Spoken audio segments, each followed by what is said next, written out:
La nouvelle saison de Pékin Express, filmée en Amérique du Sud, commence ce jeudi 16 février sur M6. 8 binômes vont tout donner pour espérer atteindre la finale qui se déroulera au Brésil.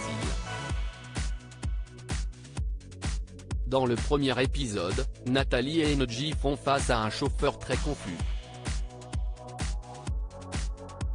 La nouvelle saison de Pékin Express est diffusée sur M6 à partir de 21h10 ce jeudi 16 février.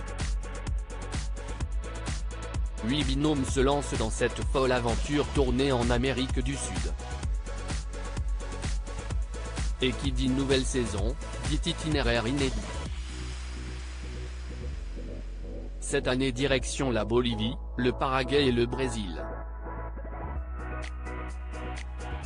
3 pays qui font rêver, mais qui ont mis du fil à retordre aux candidats et à la production à cause des conditions climatiques qui n'ont pas toujours été favorables comme l'a dévoilé Stéphane Rothenberg. Du côté des candidats, la production a fait appel à 8 binômes anonymes, le couple belge déjanté Paloma et Jason, les Marseillaises Colette et sa nièce Léa, le couple de Bretons Cyril et Luc, Alexandra et Laura, les sœurs Chien et Chat, Xavier et Céline le duo patron-employé, le binôme d'inconnus Nathalie et Engie, et enfin le couple de stratèges Alexandre et Chirine.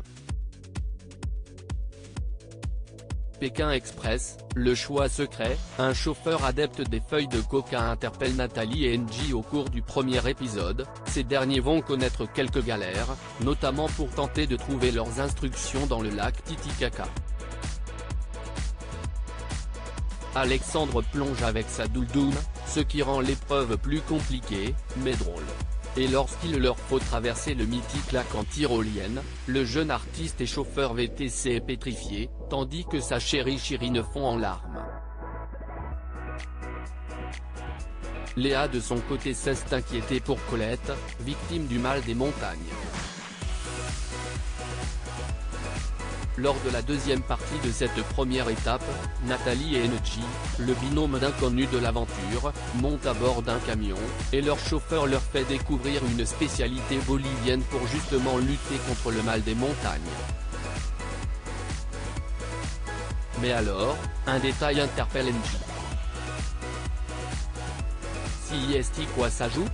Si est-il gonflé, une patate, s'interroge-t-elle, avant de poser directement la question à leur chauffeur un peu spécial.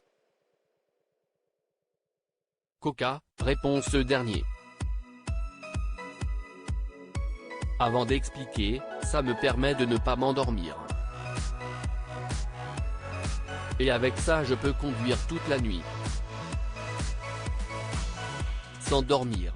On n'a pas le choix, on descend de son côté. Nathalie se dit écœurée par le chauffeur.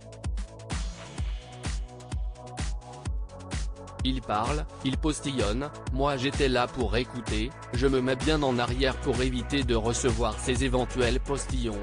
Burke, se débecte-t-elle. La feuille de coca, originaire du Pérou et de Bolivie, est utilisée depuis des millénaires, notamment contre les problèmes d'estomac, les maux de dents ou encore le mal de l'altitude. Et alors que le chauffeur routier s'en remettait plein la bouche, le binôme lui rappelle qu'il s'agissait d'une compétition et qu'il comptait sur lui. Mais face à cet homme qui avait l'air très bizarre, Nathalie et Engie prennent une sage décision.